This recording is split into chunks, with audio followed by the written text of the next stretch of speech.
MPDO sir గారికి, SI sir గారికి, ఇంకా పెద్దలకు, ఇక్కడ చేరిన తల్లిదండ్రులకు, పిల్లలకు, ఇంకా టీచర్స్కు, ఇంకా మిగతా స్టాఫ్ అందరికీ నమస్కారం. ఈరోజు పేరెంట్స్ టీచర్స్ మీటింగ్ గురించి ఇక్కడికి ఇన్వైట్ చేసినందుకు సార్ గారికి థ్యాంక్స్ తెలియజేసుకుంటున్నాను. సార్ గారు ఈరోజు సైబర్ క్రైమ్స్ గురించి అవగాహన సదస్సులాగా మీరు అన్నామని చెప్తున్నారు.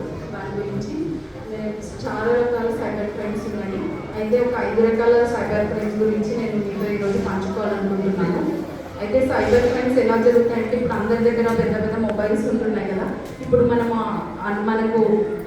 అన్నోన్ యాప్స్ కొన్ని వాళ్ళు ఏం చెప్తారో అని ఉంటున్నప్పుడు మీ మీద కేసు బుక్ అవుతుంది, మిమ్మల్ని అరెస్ట్ చేస్తామని అట్లా భయపెడతారు. అప్పుడు మేము ఏం చేయాలని అడిగినప్పుడు, ఒక 2 లక్షలు మాకు మీరు డిపాజిట్ చేయండి, వెయ్యండి, అప్పుడు మీ మీద కేసు లేకుండా చేస్తామంటారు. అప్పుడు మనము భయపడి 2 డబ్బులు వేయడం అలాంటివి చేస్తాము.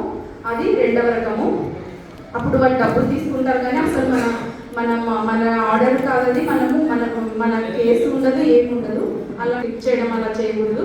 వీటన్నిటి నుండి మీరు మీ డబ్బులు పోకుండా మిమ్మల్ని కాపాడుకోవాలని నేను కొన్ని విషయాలు మీతో పంచుకుంటున్నాను. ఈ అవకాశం ఇచ్చినందుకు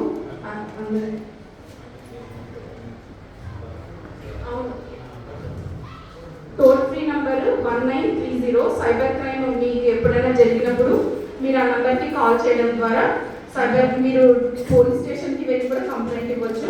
లేని పక్షంలో మీ మొబైల్ నుండే 1930 నంబర్ని డయల్ చేయడం వల్ల మీరు కంప్లైంట్ వాళ్ళకి వెళ్తుంది. అప్పుడు మీ డబ్బులు వాళ్ళు రికవరీ చేయడం జరుగుతుంది.